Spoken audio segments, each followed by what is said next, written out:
The reason I like eschatology is because I see eschatology as the end of Christology. ನಾನು ಬರೋಣ subject ಎಸ್ಕಟಾಲಜಿಯನ್ನು ಯಾಕೆ ಪ್ರೀತಿಸುತ್ತೇನೆ ಅಂದ್ರೆ ಕ್ರಿಸ್ತಶಾಸ್ತ್ರದ ನಂತರ ಬರುವಂತ ಅಭ್ಯಾಸವಾಗಿದೆ. It is about the return of Christ. ಅದು ಕ್ರಿಸ್ತನ ಬರೋಣ ಬಗ್ಗೆ ಇದೆ. He is the focus and the center of everything associated with the return. ಆತನ ಬರೋಣದಲ್ಲಿ ಆತನೇ ಕೇಂದ್ರ ಬಿಂದು, ಆತನೇ ಎಲ್ಲವೂ ಆಗಿದ್ದಾನೆ. And since he is the focus of it, I see eschatology as an extension of Christology. ನಾನು ಆತನ ಬರೋಣದಲ್ಲಿ ಆತನೇ ಕೇಂದ್ರ ಬಿಂದು ಆಗಿರುವುದರಿಂದ ಆತನ ಕ್ರಿಸ್ತಶಾಸ್ತ್ರದ ನಂತರ ಆತನ ಬರೋಣವು ಬಹಳ ಪ್ರಾಮುಖ್ಯವಾಗಿ ಎನಿಸುತ್ತೇನೆ. So he's going to come back and restore everything and fulfill the promises of God.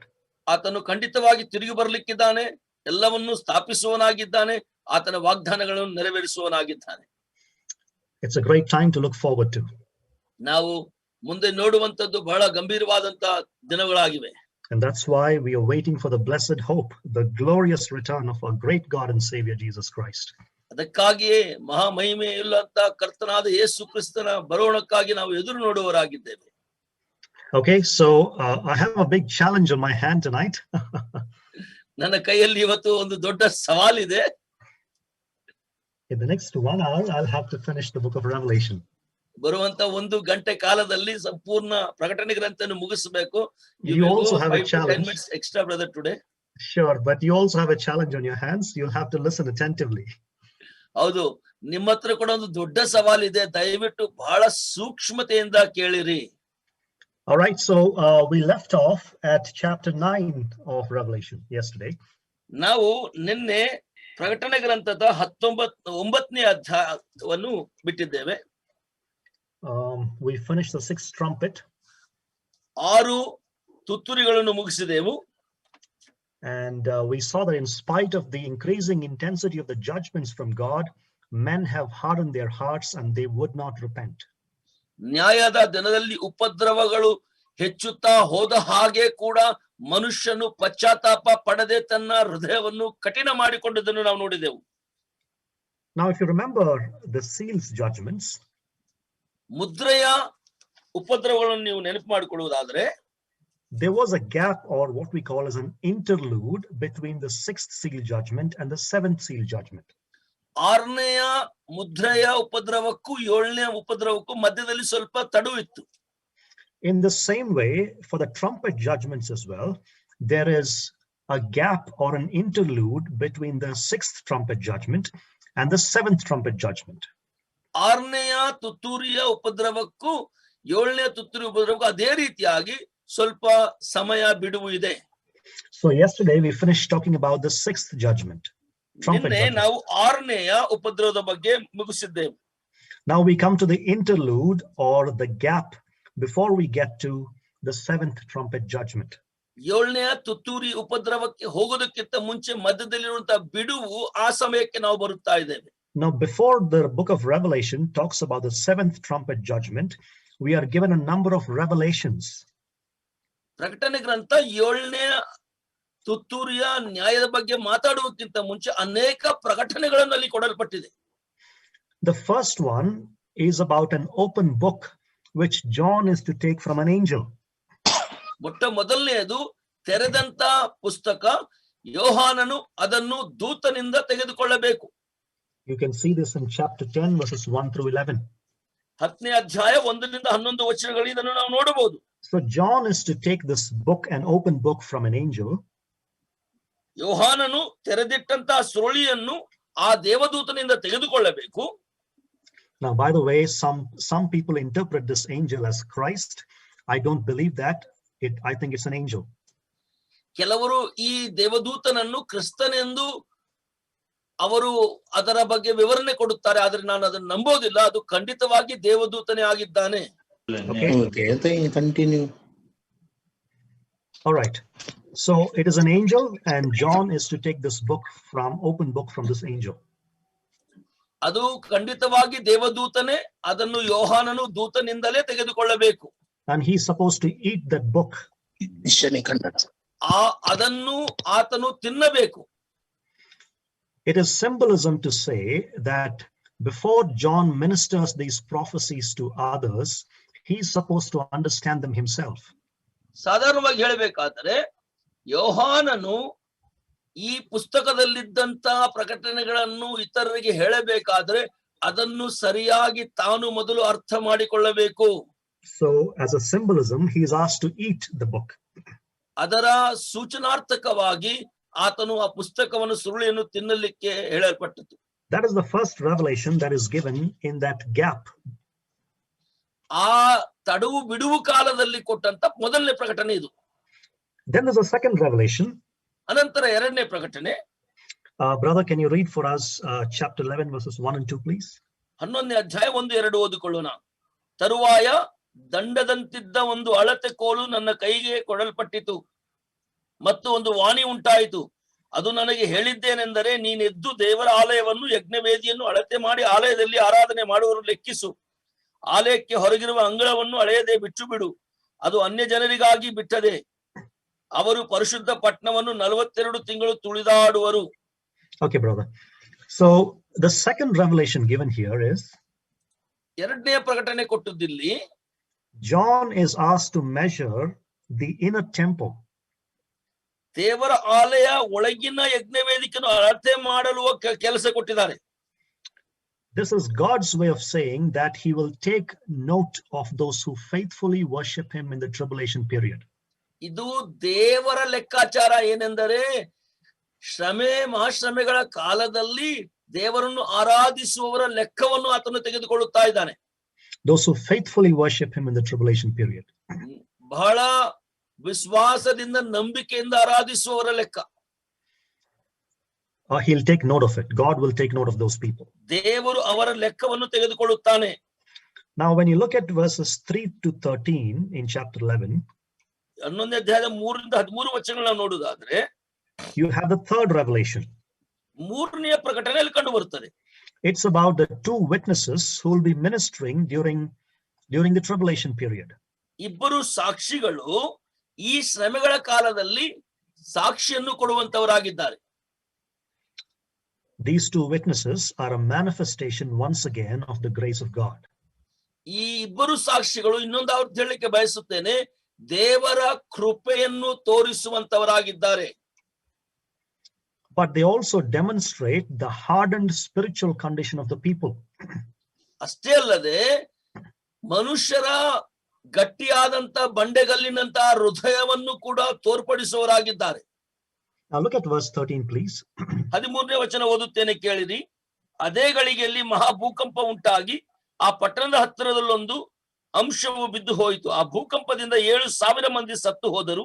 ಉಳಿದವರು ಭಯಗ್ರಸ್ತರಾಗಿ ಪರಲೋಕ ದೇವರನ್ನು ಘನಪಡಿಸಿದರು. So the restoration of these two witnesses and the translation of these two witnesses, it strikes fear in people's hearts, and that's why they give glory to God.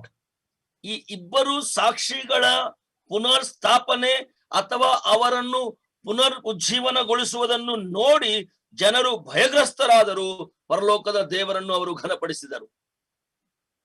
And thereby once again God shows mercy. God shows mercy. ಈಗ ಆತನು ಕರುಣೆಯನ್ನು ತೋರಿಸಲಿಕ್ಕೆ ಪ್ರಾರಂಭಿಸ್ತಾನೆ. So if you look at the nature of these revelations in the gap or in the interlude, ಈ ಪ್ರಕಟಣೆಗಳ ಪ್ರಕಾರವನ್ನು ನೀವು ನೋಡುವುದಾದ್ರೆ ಬಿಡುವು ಕಾಲದಲ್ಲಿ ಬರುವಂತಹ ಪ್ರಕಟಣೆಗಳು, the nature of these is to demonstrate God's mercy and grace again and again. ಮತ್ತೆ ಮತ್ತೆ ದೇವರ ಕೃಪೆಯನ್ನು ತೋರ್ಪಡಿಸುವುದೇ ಕೆಲಸವಾಗಿದೆ. The Lord is not telling John to give word about these judgments insensitively. ದೇವರು ಯೋಹಾನನಿಗೆ ಯಾವುದೇ ಜ್ಞಾನ ಪ್ರಜ್ಞೆ ಇಲ್ಲದೆ ಈ ಉಪದ್ರವಗಳ ಬಗ್ಗೆ ಹೇಳು ಅಂತ ಹೇಳ್ತಾ ಇಲ್ಲ. John needs to understand, and he should carefully give out the word about judgments. ಈ ಉಪದ್ರವಗಳ ಬಗ್ಗೆ ಸರಿಯಾಗಿ ಅರ್ಥ ಮಾಡಿಕೊಂಡು ಜ್ಞಾನ ಪ್ರಬೋಧನೆಯನ್ನು ಕೊಡಲಿಕ್ಕೆ ಯೋಹಾನನಿಗೆ ದೇವರು ಆಜ್ಞೆ ಕೊಡುತ್ತಾ ಇದ್ದಾನೆ. So John can't be insensitive.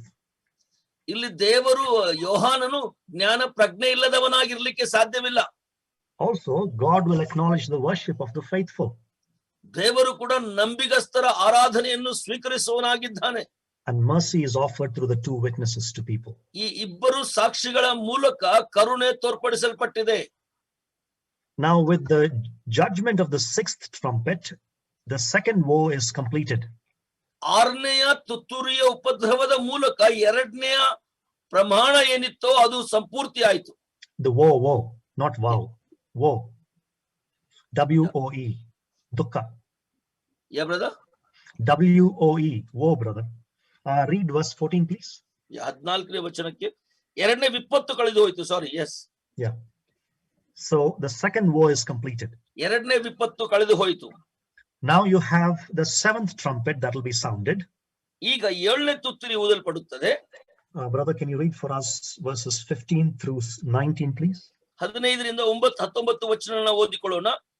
ಏಳನೆಯ ದೇವದೂತನು ತುತ್ತೂರಿಯನ್ನೂದಿದನು. ಆಗ ಪರಲೋಕದಲ್ಲಿ ಮಹಾಶಬ್ದಗಳುಂಟಾಗಿ ಲೋಕದ ರಾಜ್ಯಾಧಿಕಾರವು ನಮ್ಮ ಕರ್ತನಿಗೂ ಆತನು ಅಭಿಷೇಕಿಸಿದವನಿಗೂ ಉಂಟಾಯಿತು.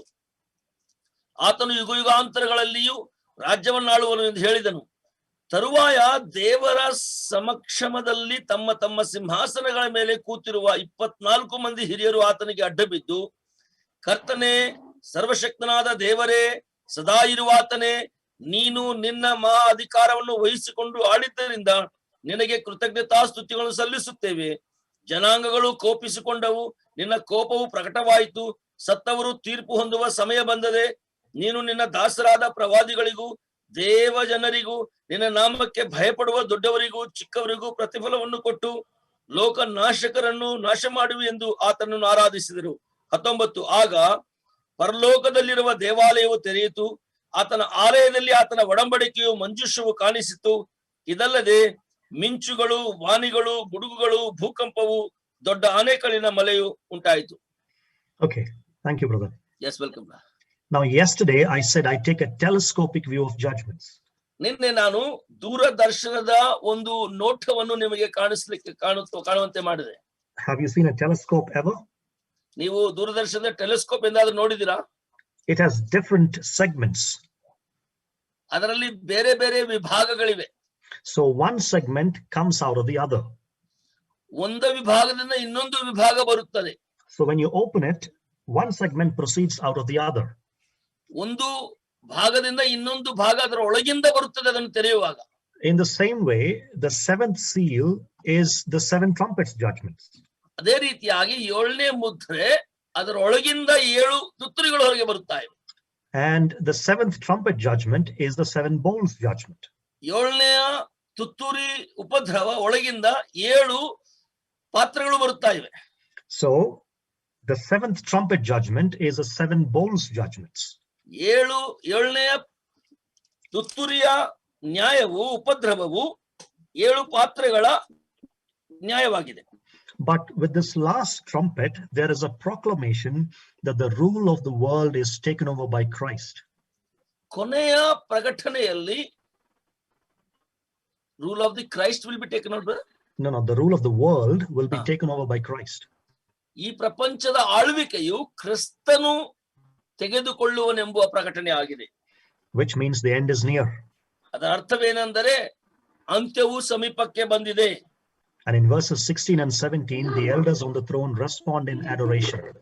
16-17 ವಚನದಲ್ಲಿ ಸಿಂಹಾಸನದ ಮೇಲೆ ಕೂತಿರುವ 24 ಮಂದಿ ಹಿರಿಯರು ಅಡ್ಡ ಬಿದ್ದು ಅವರಿಗೆ ಸ್ತೋತ್ರ ಸಲ್ಲಿಸ್ತಾ ಇದ್ದಾರೆ. And in verse 18, the enemies become angry. ಅಲ್ಲಿರುವಂತ ಜನಾಂಗಗಳು ವಿರೋಧಿಗಳು ಕೋಪಗೊಳ್ಳುತ್ತಾ ಇದ್ದಾರೆ. 18ರಲ್ಲಿ The proclamation of Christ means that the time is coming when full justice will be met out by Christ. ಸಂಪೂರ್ಣವಾದಂತಹ ನ್ಯಾಯ ಸ್ಥಾಪನೆ ಅಂದರೆ ಕ್ರಿಸ್ತನಿಂದಲೇ ಸಂಪೂರ್ಣ ನ್ಯಾಯ ಸ್ಥಾಪಿಸಲ್ಪಡುವುದು. Full justice will be meted out by Christ. ಯೇಸು ಕ್ರಿಸ್ತನಿಂದಲೇ ಸಂಪೂರ್ಣ ನ್ಯಾಯವು ಸ್ಥಾಪಿಸಲ್ಪಟ್ಟು ಅದನ್ನು ನೆರವೇರಿಸಲ್ಪಡುವುದು. Judgments. ಉಪದ್ರವಗಳು. So that's why we see the bowl judgments coming next. ಅದಕ್ಕಾಗಿ ನಾವು ಬರುವಂತದ್ದು ಪಾತ್ರೆಯ ನ್ಯಾಯಗಳು ಉಪದ್ರವಗಳು ನೋಡುತ್ತಾ ಇವೆ. But in the meantime, ಅದೇ ಸಮಯದಲ್ಲಿ God's faithfulness is emphasized as the ark is brought before God in verse 19. 19ನೇ ವಚನದಲ್ಲಿ ಆತನ ಒಡಂಬಡಿಕೆ ಮಂಜುಸ ಕಾಣುವಂತದ್ದನ್ನು ನಾವು ನೋಡುತ್ತೇವೆ ಪರಲೋಕದಲ್ಲಿ ದೇವಾಲಯ ತೆರೆಯುವುದು. So it is an emphasis on the faithfulness of God. ಇದು ದೇವರ ನಂಬಿಗಸ್ತಿಕೆಯ ಒತ್ತಾಯವಾಗಿದೆ. And God is being faithful to his word, and that's why he is pouring out judgments on the earth. ದೇವರು ತನ್ನ ಮಾತಿಗೆ ನಂಬಿಗಸ್ತನಾಗಿರುವುದರಿಂದ ಆತನು ಉಪದ್ರವಗಳನ್ನು ಭೂಮಿ ಮೇಲೆ ಹಾಕುವನಾಗಿದ್ದಾನೆ. So when we looked at these 7 trumpet judgments, what did we see? ಏಳನೆಯ ತುತ್ತೂರಿಯ ಉಪದ್ರವವನ್ನು ನಾವು ನೋಡುವಾಗ ಅಥವಾ ನ್ಯಾಯವನ್ನು ನೋಡುವಾಗ ನಾವೇನು ಕಾಣುತ್ತೇವೆ ಅಲ್ಲಿ? In this section, we saw that the intensity of judgments were increasing. ಇಲ್ಲಿ ನ್ಯಾಯ ಅಥವಾ ಉಪದ್ರವದ ಒತ್ತಡವು ಹೆಚ್ಚಾಗುತ್ತಾ ಹೋಯಿತು. So the intensity was increasing. However, in the midst of it, God's mercy was clearly seen. ಎಷ್ಟು ಒತ್ತಡ ಒತ್ತಾಯವು ಆ ಉಪದ್ರವದು ಹೆಚ್ಚುತ್ತಾ ಹೋತೋ ಅಲ್ಲಿ ದೇವರ ಕರುಣೆಯನ್ನು ನಾವು ಕಂಡೆವು. God's mercy was clearly seen. ದೇವರ ಕರುಣೆಯನ್ನು ಬಹಳ ಸ್ಪಷ್ಟವಾಗಿ ಕಂಡೆವು. But ultimately, ಅಷ್ಟೇ ಅಲ್ಲದೆ judgment must come from God because he is faithful to his word. ನ್ಯಾಯಸ್ಥಾಪಕನಾದಂತವನಿಂದಲೇ ದೇವರಿಂದಲೇ ನ್ಯಾಯ ಬರಬೇಕು. ಯಾಕಂದ್ರೆ ಆತನು ಈ ಭೂಮಿಗೆ ಆತನು ಮಾಡಿದಂತ ಮಾತಿಗೆ ಪ್ರಮಾಣಬದ್ಧನಾಗಿದ್ದಾನೆ. And he will establish his domain after the judgment over this entire universe. ಈ ಸಂಪೂರ್ತಿ ಜಗತ್ತಿನ ಮೇಲೆ ಆತನು ನ್ಯಾಯ ಮಾಡಿದ ನಂತರ ಉಪದ್ರವಗಳ ನಂತರ ತನ್ನ ರಾಜ್ಯವನ್ನು ಸ್ಥಾಪಿಸುವನು. Now there's a major interlude between the trumpet judgments, the 7th trumpet judgment and the first bowl judgment.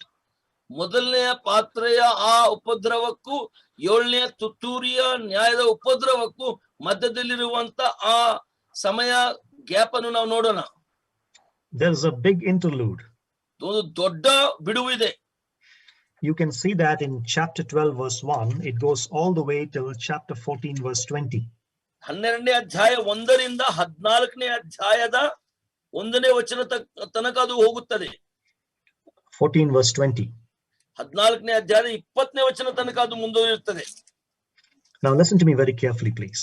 ದಯವಿಟ್ಟು ನನ್ನನ್ನು ಗಮನಿಸಿ ಕೇಳಿರಿ. In this interlude, ಈ ಮಧ್ಯದ ಬಿಡುವಿನಲ್ಲಿ there are 7 historical prophecies given to us. 7 ಇತಿಹಾಸಕ್ಕೆ ಅನುಗುಣವಾದಂತಹ ಪ್ರಕಟಣೆಗಳನ್ನು ನಮಗೆ ಕೊಡಲ್ಪಟ್ಟಿದೆ. These prophecies explain the struggle that is going on between God and evil. ಈ ಭವಿಷ್ಯವಾಣಿಗಳು ದೇವರಿಗೂ ಮತ್ತು ಕೇಡಿಗೂ ಮಧ್ಯದಲ್ಲಿ ಉಂಟಾಗುವಂತ ಘರ್ಷಣೆಯ ಬಗ್ಗೆ ಭವಿಷ್ಯವಾಣಿ ಆಗಿದೆ. Okay, so these are 7 historical prophecies. ಇವು ಇತಿಹಾಸಕ್ಕೆ ಸಂಬಂಧಪಟ್ಟಂತ 7 ಭವಿಷ್ಯವಾಣಿಗಳು. And they talk about the struggle, they describe the struggle that is going on between God and evil, God and Satan. ದೇವರಿಗೂ ಮತ್ತು ಕೇಡಿಗೂ ಅಥವಾ ಸೈತಾನನ ಮಧ್ಯದಲ್ಲಿ ಆಗುವಂತ ಘರ್ಷಣೆ ಬಗ್ಗೆ ಅವು ವಿವರಣೆ ಕೊಡುವಂತದ್ದಾಗಿದೆ. The first one, ಮೊದಲನೆಯದು, you will see that in chapter 12 verses 1 through 6. 12ನೇ ಅಧ್ಯಾಯ 1ರಿಂದ 6ರಲ್ಲಿ ನಾವು ಓದುವಾಗ you will see a woman there.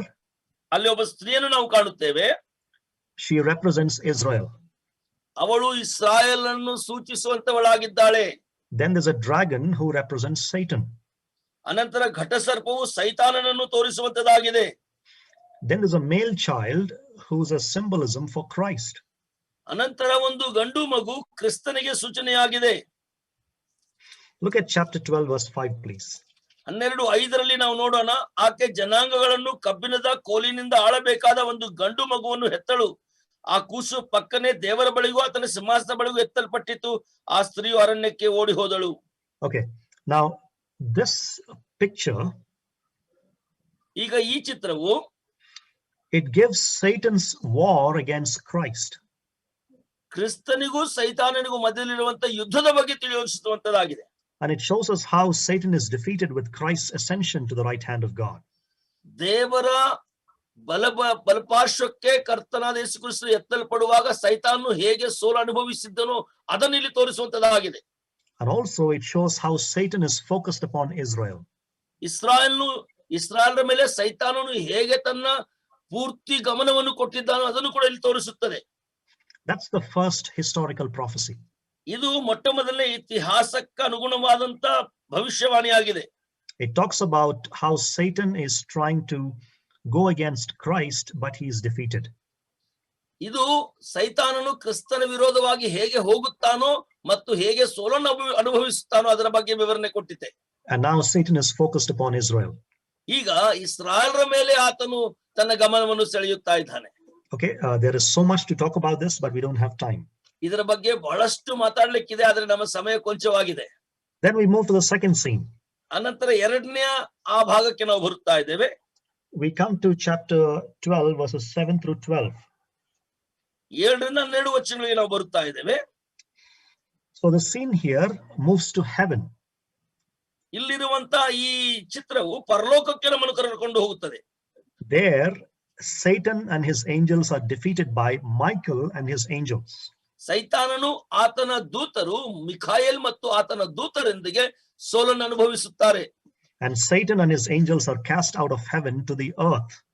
ಸೈತಾನನು ಆತನ ದೂತರನ್ನು ಪರಲೋಕದಿಂದ ಭೂಮಿಗೆ ದೊಬ್ಬಲ್ಪಡುತ್ತಾರೆ. And upon coming to the earth, Satan persecutes the woman, the nation of Israel. ಆತನು ಭೂಮಿಗೆ ಬಂದು ಆ ಸ್ತ್ರೀಯನ್ನು ಮೋಸಗೊಳಿಸುತ್ತಾನೆ, ಅವಳು Israel. The purpose of this is to explain that Satan is pursuing the woman, that is the nation of Israel. ಇದರ ಉದ್ದೇಶವೇನೆಂದರೆ ಸೈತಾನನು ಆ ಸ್ತ್ರೀಯನ್ನು ಮೋಸಗೊಳಿಸುತ್ತಾ ಇದ್ದಾನೆಂದರೆ ಅದು ಇಸ್ರಾಯೇಲ್ ದೇಶವಾಗಿದೆ. Most probably this is happening at the midpoint of tribulation. ನನ್ನ ಅಂದಾಜಿನ ಪ್ರಕಾರ ಈ ಶ್ರಮೆ ಕಾಲಗಳ ಮಧ್ಯಭಾಗದಲ್ಲಿ ಇದು ನಡೆಯುತ್ತದೆ ಅಂತ ನಾನು ಹೇಳಲಿಕ್ಕೆ ಬಯಸುತ್ತೇನೆ. Then you have the third revelation given. ಅನಂತರ ಮೂರನೆಯ ಭವಿಷ್ಯವಾಣಿ ನಮಗೆ ಸಿಗುತ್ತದೆ. You see that in chapter 13.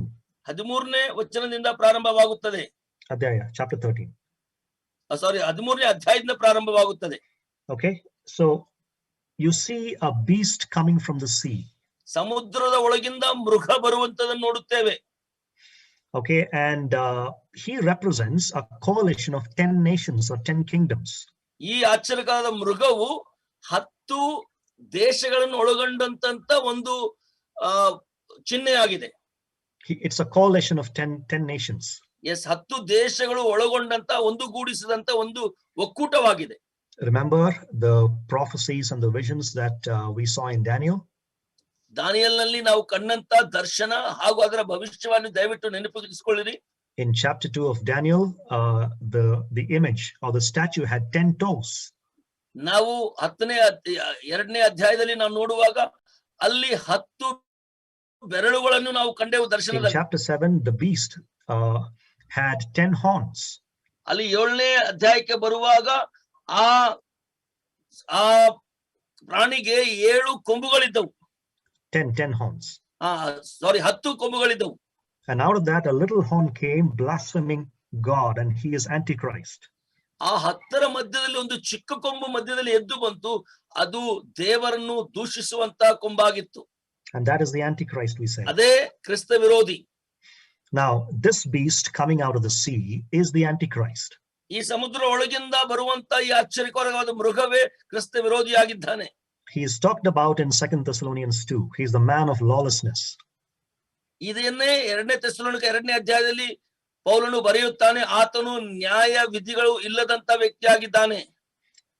When you look at the Greek of what is being said here in chapter 13, 13ನೇ ಅಧ್ಯಾಯದಲ್ಲಿ ಗ್ರೀಕ್ ಇಂದ ಅದರ ಅರ್ಥವನ್ನು ನಾವು ನೋಡುವುದಾದರೆ, this man actually dies, ಈ ವ್ಯಕ್ತಿಯು ನಿಜವಾಗಿ ಸಾಯುತ್ತಾನೆ, and he returns to life. ಮತ್ತೆ ಬದುಕುತ್ತಾನೆ. So he is a counterfeit Christ. He is acting like Christ. ಈತನು ಕ್ರಿಸ್ತನ ಹಾಗೆ ನಾಟಕ ಮಾಡುವಂತವನಾಗಿದ್ದಾನೆ. He is the Antichrist. ಈತನು ಕ್ರಿಸ್ತ ವಿರೋಧಿ. He is active in blasphemy and war. ಈತನು ದೇವದೂಷಣೆ ಮತ್ತು ಯುದ್ಧದಲ್ಲಿ ಸಮಗ್ರನಾಗಿದ್ದಾನೆ. He is given authority over everyone but believers. ಎಲ್ಲರ ಮೇಲೆ ಅಧಿಕಾರ ಕೊಡಲ್ಪಟ್ಟಿದೆ, ಆದರೆ ವಿಶ್ವಾಸಿಗಳ ಮೇಲೆ ಅಲ್ಲ. Now this again is a matter of comfort to the righteous. ಈಗ ನೀತಿವಂತರಿಗೆ, ಯಥಾರ್ಥವಂತರಿಗೆ ಇದೊಂದು ಸಂತೋಷದ ವಿಷಯವಾಗಿದೆ, ಸಮಾಧಾನದ ವಿಷಯವಾಗಿದೆ. This is what we see in chapter 13 verses 1 through 10. 11ನೇ ಅಧ್ಯಾಯದ 1ರಿಂದ 10 ವಚನಗಳಲ್ಲಿ ನಾವು ಇದನ್ನು ನೋಡಬಹುದು. In verses 11 through 18, 11ರಿಂದ 18 ವಚನಗಳಿಗೆ ಬರುವಾಗ there is another beast that is coming. ಇನ್ನೊಂದು ಮೃಗವನ್ನು ಬರುವಂತದನ್ನು ನಾವು ಕಾಣುತ್ತೇವೆ. He is coming from the earth. ಈತನು ಭೂಮಿಯಿಂದ ಬರುತ್ತಾ ಇದ್ದಾನೆ. He is strong with 2 horns. ಈತನು 2 ಕೊಂಬುಗಳಿಂದ ಬಲವುಳ್ಳವನಾಗಿದ್ದಾನೆ. But he is not as strong as the first beast who came out of the sea. ಆದರೆ ಸಮುದ್ರದ ಒಳಗಿಂದ ಬಂದಂತಹ ಮೃಗದಿಂದ ಅದಕ್ಕಿಂತ ಹೆಚ್ಚಾಗಿ ಬಲ ಇಲ್ಲ ಇವನಿಗೆ. He promotes the worship of the first beast. ಇವನು ಮೊದಲನೇ ಮೃಗದ ಆರಾಧನೆಯನ್ನು ಪ್ರೋತ್ಸಾಹಪಡಿಸುವನಾಗಿದ್ದಾನೆ. He is given power to do miracles. ಈತನು ಅದ್ಭುತ ಕಾರ್ಯಗಳನ್ನು ಮಾಡಲಿಕ್ಕೆ ಶಕ್ತಿ ಉಳ್ಳವನಾಗಿದ್ದಾನೆ. Remember that 2 witnesses were also doing miracles. ನೆನಪಿನಲ್ಲಿ ಇಟ್ಕೊಳ್ಳಿ, 2 ಸಾಕ್ಷಿಗಳು ಕೂಡ ಅದ್ಭುತ ಕಾರ್ಯಗಳನ್ನು ಮಾಡ್ತಾ ಇದ್ರು. So this beast tries to duplicate their miracles. ಈತನು ಆ 2 ಸಾಕ್ಷಿಗಳ ಹಾಗೆ ಈತನು ನಕಲು ಮಾಡಲು ಪ್ರಯತ್ನ ಮಾಡುತ್ತಾನೆ. And he will force men to identify with the Antichrist, the first beast. ಈತನು ಜನರನ್ನು ತನ್ನನ್ನು ಕ್ರಿಸ್ತ ವಿರೋಧಿಯೊಂದಿಗೆ ಗುರುತಿಸಲು ಅವರ ಮೇಲೆ ಒತ್ತಾಯ ಮಾಡುತ್ತಾನೆ. This beast will require the mark of the beast 666 upon people and identify with the Antichrist. ಈತನು ಜನರ ಮೇಲೆ 666 ಮುದ್ರೆಯನ್ನು ಹಾಕಿ ಕ್ರಿಸ್ತ ವಿರೋಧಿಯೊಂದಿಗೆ ಜನರನ್ನು ಗುರುತಿಸುವ ಕಾರ್ಯವನ್ನು ಮಾಡುತ್ತಾನೆ. Now he is the prophet of the Antichrist, and that's why he's called a false prophet. ಈತನು ಕ್ರಿಸ್ತ ವಿರೋಧಿಗೆ ಪ್ರವಾದಿಯಾಗಿರುವುದರಿಂದ ಈತನನ್ನು ಸುಳ್ಳು ಪ್ರವಾದಿ ಎಂದು ಕರೆಯುತ್ತಾರೆ. Okay, so the first beast is the Antichrist. ಮೊದಲನೇ ಮೃಗ ಕ್ರಿಸ್ತ ವಿರೋಧಿ. The second beast from the earth is the false prophet. ಎರಡನೆಯ ಭೂಮಿಯೊಳಗಿಂದ ಬರುವಂತ ಮೃಗ ಸುಳ್ಳು ಪ್ರವಾದಿ. Now we come to the 5th revelation. ನಾವು ಈಗ 5ನೇ ಪ್ರವಾದನೆಗೆ ಬರುತ್ತಾ ಇದ್ದೇವೆ. The scene beautifully now translates into heaven. ಈಗ ಪರಲೋಕದಲ್ಲಿರುವಂತ ಚಿತ್ರವನ್ನು ಬಹು ಅದ್ಭುತವಾಗಿ ನಮ್ಮ ಮುಂದೆ ತರುತ್ತಾ ಇದೆ. Now this scene reveals to us the purity of the 1,44,000 who kept themselves pure. ಈ ಚಿತ್ರವು ನಮಗೆ 1,44,000 ಮಂದಿ ತಮ್ಮನ್ನು ಪವಿತ್ರವಾಗಿ ಇಟ್ಟುಕೊಂಡಂತ ಆ ದರ್ಶನವನ್ನು ತೋರಿಸುತ್ತಾ ಇದೆ. And these are the first fruits of many Israelites who will turn to the Lord in the tribulation period. ಈ ಮಹಾಶ್ರಮೆಗಳ ಕಾಲದಲ್ಲಿ ಅನೇಕ ಇಸ್ರಾಯೇಲರು ಕರ್ತನ ಕಡೆಗೆ ತಿರುಗಿದಂತ ಮೊದಲನೆಯ ಪಾತ್ರವಾಗಿರುತ್ತದೆ. It's a beautiful revelation. ಇದು ಬಹಳ ಅದ್ಭುತವಾದಂತ ಪ್ರಕಟಣೆ ಆಗಿದೆ. Remember, Paul said in Romans 9 through 11, all Israel will be saved. ರೋಮ 9ರಿಂದ 11ರಲ್ಲಿ ಪೌಲನು ಹೀಗೇನಿದ್ದಾನೆ, ಎಲ್ಲಾ ಇಸ್ರಾಯೇಲರು ರಕ್ಷಣೆ ಹೊಂದುವರು. Israel has a future. ಇಸ್ರಾಯೇಲರಿಗೆ ಭವಿಷ್ಯ ಇದೆ. Israel will turn to her Messiah and say, blessed is he who comes in the name of the Lord. ಇಸ್ರಾಯೇಲರು ಕರ್ತನ ಕಡೆಗೆ ತಿರುಗಿಕೊಂಡು ಕರ್ತನ ನಾಮದಲ್ಲಿ ಬರುವರೆಲ್ಲರೂ ಆಶೀರ್ವದಿಸಲ್ಪಡಲಿ ಎನ್ನುವರು. Don't let anybody come and tell you that the church has replaced Israel. No, it hasn't. ಯಾರಾದ್ರೂ ಬಂದು ನಿಮ್ಮನ್ನು ಮೋಸ ಮಾಡದೆ ನೋಡಿಕೊಳ್ಳಿರಿ, ಸಭೆಯು ಇಸ್ರಾಯೇಲರನ್ನು ಬದಲಾಯಿಸಿದೆ ಅಂತ. ಇದು ಇನ್ನೂ ಆಗಿಲ್ಲ, ಅದು ಆಗಲಿಕ್ಕೆ ಸಾಧ್ಯವಿಲ್ಲ. Okay, so that's not the right theology. ಅದು ಸರಿಯಾದಂತ ಬೋಧನಾ ತತ್ವ ಅಲ್ಲ. The Bible talks about a definite future for national, territorial, ethnic Israel. ಖಂಡಿತವಾದಂತ ಒಂದು ಭವಿಷ್ಯವಾಣಿಯನ್ನು ಸತ್ಯವೇದ ಮಾತಾಡುತ್ತದೆ. ಪರಿಪೂರ್ಣವಾದಂತ ದೇಶ, ಗಡುವುಗಳನ್ನು, ಗಡಿ ಭಾಗಗಳನ್ನು ಹೊಂದಿದಂತ ಇಸ್ರಾಯೇಲರ ಬಗ್ಗೆ. So all Israel will be saved, says Paul. And here you see that these 1,44,000 are the first fruits of many Israelites who will turn to the Lord in the tribulation period. ಎಲ್ಲಾ ಇಸ್ರಾಯೇಲರು ರಕ್ಷಣೆ ಅಂತ ಪೌಲನು ಹೇಳಿದ ಹಾಗೆ 1,44,000 ಸಾಕ್ಷಿಗಳ ಜೊತೆಗೆ ಅನೇಕ ಇಸ್ರಾಯೇಲ್ ಎಲ್ಲರೂ ಸೇರಿ ರಕ್ಷಣೆಗೆ ಬಂದದ್ದನ್ನು ಮೊದಲನೆಯ ಫಲವಾಗಿ ನಾವು ಕಾಣುತ್ತೇವೆ. Okay, so that's the 5th revelation that we are given, our 5th historical prophecy. ಇದು 5ನೆಯ ಪ್ರಕಟಣೆ ಅಥವಾ ಇತಿಹಾಸದ ಒಂದು ಪ್ರಕಟಣೆ ಆಗಿತ್ತು. Then we come to the 6th one. ಈಗ ನಾವು 6ನೇ ಪ್ರಕಟಣೆಗೆ ಬರುತ್ತಾ ಇದ್ದೇವೆ. It's given to us as 6 and 7. 6 ಮತ್ತು 7 ವಚನಗಳಲ್ಲಿ ಕಾಣುತ್ತೇವೆ 14ನೇ ಅಧ್ಯಾಯದಲ್ಲಿ. Can you read that please, brother? ಮತ್ತೊಬ್ಬ ದೇವದೂತನು ಆಕಾಶ ಮಧ್ಯದಲ್ಲಿ ಹಾರಿ ಹೋಗುವುದನ್ನು ಕಂಡೇನು. ಭೂನಿವಾಸಿಗಳಾಗಿ ಇರುವ ಸಕಲ ಜನಾಂಗ ಕುಲ ಪ್ರಜೆಗಳವರೆಗೂ ಸಕಲ ಭಾಷೆಯನ್ನಾಡುವವರಿಗೂ ಸಾರಿ ಹೇಳುವುದಕ್ಕೆ ನಿತ್ಯವಾದ ಶುಭ ವರ್ತಮಾನ ಅವನಲ್ಲಿತ್ತು. ಅವನು, ನೀವೆಲ್ಲರೂ ದೇವರಿಗೆ ಭಯಪಟ್ಟು ಆತನನ್ನು ಘನಪಡಿಸಿರಿ, ಆತನು ನ್ಯಾಯ ತೀರ್ಪು ಮಾಡುವ ಗಳಿಗೆಯು ಬಂದಿದೆ. ಭೂಲೋಕ ಪರಲೋಕಗಳನ್ನು ಸಮುದ್ರಗಳನ್ನು ನೀರಿನ ಬುಗ್ಗೆಗಳನ್ನು ಉಂಟು ಮಾಡಿದ ಆತನಿಗೆ ನಮಸ್ಕಾರ ಮಾಡ್ರಿ ಎಂದು So ಮಹಾಶಬ್ದದಿಂದ you see ಹೇಳಿದನು. here angels coming and preaching the everlasting gospel once again.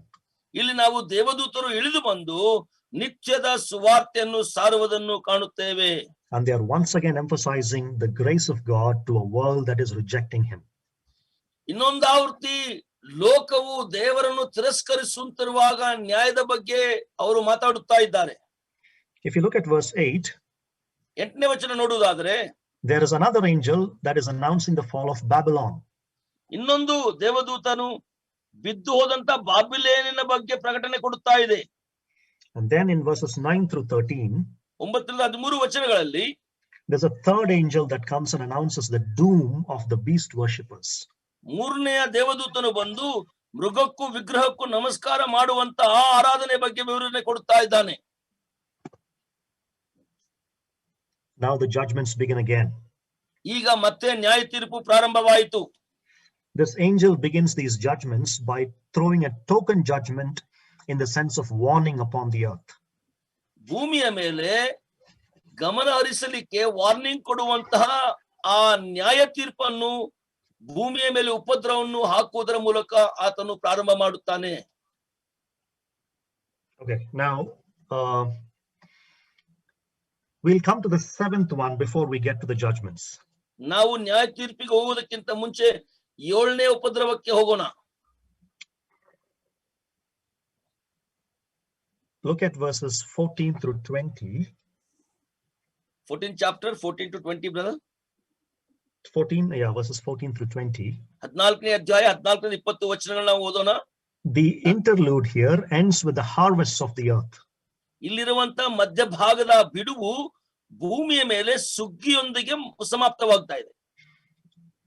It looks like Christ and the angels are the harvesters. ಇಲ್ಲಿ ಕ್ರಿಸ್ತನು ದೇವದೂತರು ಸುಗ್ಗಿ ಕಾಲಕ್ಕೆ ಬಂದಂತ ಕೊಯ್ಲಿಗೆ ಬಂದಂತವರಂತ ಕಾಣ್ತಾ ಇದೆ.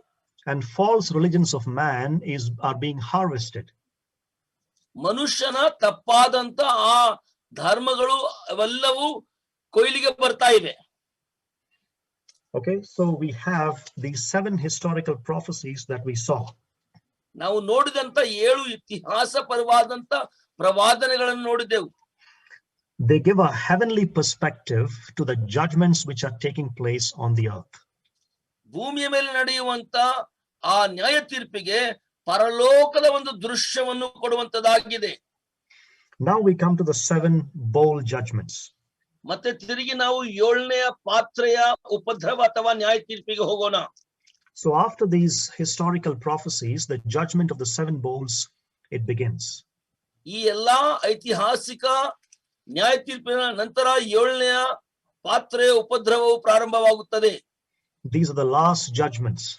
ಇವು ಕೊನೆಯ ನ್ಯಾಯ ತೀರ್ಪಾಗಿವೆ. And because of their intensity, they too are preceded by a gap, a prelude.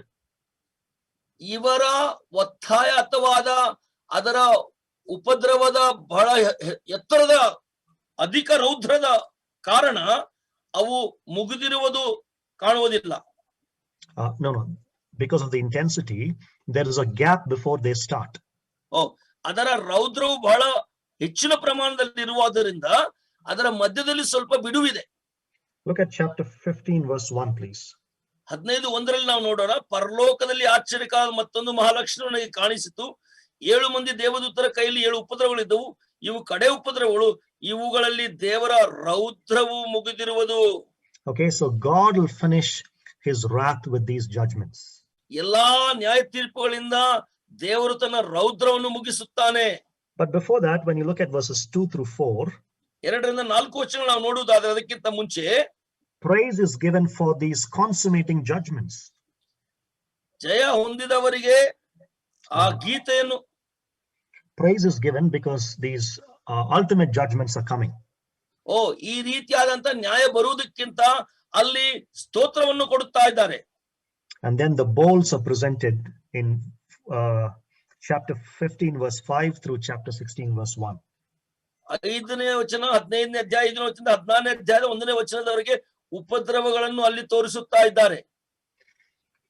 The bowl judgments. ಉಪದ್ರವ ಪಾತ್ರೆಗಳ ಆ ನ್ಯಾಯವನ್ನು ಅಲ್ಲಿ ತೋರಿಸುತ್ತಾ ಇದ್ದಾರೆ. Now, if you remember, once again, there were gaps or interludes between the sixth seal judgment and the seventh seal judgment, and the sixth trumpet judgment and the seventh trumpet judgment. ಆರನೆಯ ಮುದ್ರೆಯ ನ್ಯಾಯ ಅಥವಾಕ್ಕೂ ಏಳನೆಯ ಮುದ್ರೆಯ ತುತ್ತೂರಿಯ ಮುದ್ರೆಗೂ ಸ್ವಲ್ಪ ಬಿಡುವಿದೆ.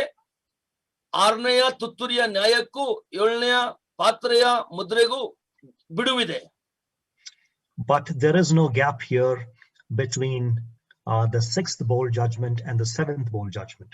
ಆದ್ರೆ ಇಲ್ಲಿ ಏಳನೆಯ ಪಾತ್ರೆಯ ಆ ಉಪದ್ರವಕ್ಕೂ ಏಳನೆಯ ಈ ಉಪದ್ರವಕ್ಕೂ ಮಧ್ಯದಲ್ಲಿ ಯಾವುದೇ ಬಿಡುವು ಇಲ್ಲದನ್ನು ನಾವಿಲ್ಲಿ ಕಾಣುತ್ತೇವೆ. They are given swiftly one after the other. ಒಂದರ ನಂತರ ಒಂದು ವೇಗವಾಗಿ ಬರುತ್ತಾ ಇದೆ. The first bowl in verse 2, chapter 16, verse 2, it produces unbearable sores. 16ನೇ ಅಧ್ಯಾಯ 2ನೇ ವಚನದಲ್ಲಿ ಈ ಪಾತ್ರೆಯು ಬಂದದ್ದು ಕೆಟ್ಟ ಉರಿಹುಣ್ಣನ್ನು ಎತ್ತುತ್ತದೆ. Okay. In verse 3, the second bowl causes the sea to die, to turn to blood. ಎರಡನೆಯ ಪಾತ್ರೆ ಬಂದಾಗ ಸಮುದ್ರ ಸತ್ತು ಹೋಗಿ ರಕ್ತದ ಹಾಗೆ ಆಗುತ್ತದೆ. Verse 4, the third bowl turns the entire fresh water into blood. ಮೂರನೆಯ ಪಾತ್ರೆ ಸಂಪೂರ್ಣ ಒಳ್ಳೆಯ ನೀರು ರಕ್ತಮಯವಾಗುತ್ತದೆ. Then the fourth bowl in verses 8 and 9, it causes the sun to burn man. ಸೂರ್ಯನು ಮನುಷ್ಯನನ್ನು ಕಂದಿಸುವ ಶಕ್ತಿ ಕೊಡಲ್ಪಡುತ್ತದೆ. But still men do not repent but blaspheme God. ಇಂಥ ಭಯಂಕರ ಸ್ಥಿತಿಯಾದರೂ ದೇವರನ್ನು ದೂಷಿಸುತ್ತಾ ಅವರು ಪಶ್ಚಾತ್ತಾಪ ಪಡುವುದಿಲ್ಲ ಮನುಷ್ಯರು. Verses 10 and 11, the fifth bowl brings darkness upon the beast's kingdom. ಐದನೆಯ ಪಾತ್ರೆಯಲ್ಲಿ ಸಿಂಹಾಸನದ ಮೇಲೆ, ಅದರ ರಾಜ್ಯದ ಮೇಲೆ, ಮೃಗದ ರಾಜ್ಯದ ಮೇಲೆ ಕತ್ತಲೆಯನ್ನು ತರುತ್ತದೆ. That shows that he is weak before God. ಅದರ ಅರ್ಥ ಏನೆಂದರೆ ದೇವರ ಮುಂದೆ ಆತನು ಬಲಹೀನನಾಗಿದ್ದಾನೆ. But men still blaspheme God. ಅಷ್ಟಾದರೂ ಕೂಡ ದೇವರನ್ನು ಮನುಷ್ಯರು ದೂಷಿಸುತ್ತಲೇ ಹೋಗುತ್ತಾರೆ. The sixth bowl dries up the Euphrates river. ಆರನೆಯ ಪಾತ್ರೆ Euphrates ಮಹಾನದಿಯನ್ನು ಒಣಗಿಸುತ್ತದೆ. So it sets up the stage for the final war of Armageddon. ಆರ್ಮಗೆದೋನ್ ಯುದ್ಧಕ್ಕಾಗಿ ಕೊನೆಯ ಹಂತವನ್ನು ಆ ಸ್ಟೇಜ್ ಅನ್ನು ಪ್ರಾರಂಭಗೊಳಿಸುತ್ತದೆ, ಸಿದ್ಧಗೊಳಿಸುತ್ತದೆ. And that's why in verses 13 through 16, there is a little briefing given about the Armageddon. 13ರಿಂದ 16ನೇ ಅಧ್ಯಾಯದಲ್ಲಿ ಆರ್ಮಗೆದೋನ್ ಯುದ್ಧದ ಬಗ್ಗೆ, ಮಹಾಯುದ್ಧದ ಬಗ್ಗೆ ಕೆಲವು ವಿವರಗಳನ್ನು ಅಲ್ಲಿ ಕೊಟ್ಟಿದೆ. ಅದೇ ಕಾರಣ. And yet in the midst of this, grace is offered again. ಇಂಥ ಭಯಂಕರ ಸ್ಥಿತಿಯಲ್ಲಿ ಕೂಡ ಇನ್ನೊಂದಾವರ್ತಿ ನಾವು ಕರುಣೆಯನ್ನು ತೋರಿಸುವಂತ ದೇವರನ್ನು ಕಾಣಬಹುದು. Look at the warning that is given in verse 15. ಇಲ್ಲಿ ಕೊಟ್ಟಂತ ಎಚ್ಚರಿಕೆಯನ್ನು 15ನೇ ವಚನದಲ್ಲಿ ನೋಡಿ ನಾನು ಓದುತ್ತೇನೆ. ಇಗೋ ಕಳ್ಳನು ಬರುವಂತೆ ಬರುತ್ತೇನೆ, ತಾನು ನಿರ್ವಾಣವಾಗಿ ತಿರುಗಾಡಿ ಅವಮಾನಕ್ಕೆ ಗುರಿಯಾದೇನೆಂದು ಎಚ್ಚರವಾಗಿದ್ದು ತನ್ನ ವಸ್ತ್ರಗಳನ್ನು ಕಾಪಾಡಿಕೊಳ್ಳಲು ಧನ್ಯನು. You see, there's a warning given. ಇಲ್ಲಿ ಎಚ್ಚರ ಕೊಟ್ಟಿದೆ. Warning in grace to be prepared for his coming. ಎಚ್ಚರಿಕೆ ಏನೆಂದರೆ ಆತನ ಕರುಣೆಯಲ್ಲಿ ಆತನ ಬರೋಣಕ್ಕಾಗಿ ಸಿದ್ಧವಾಗಲಿಕ್ಕೆ ಎಚ್ಚರಿಕೆ. Then the seventh bowl is poured out in verse 17.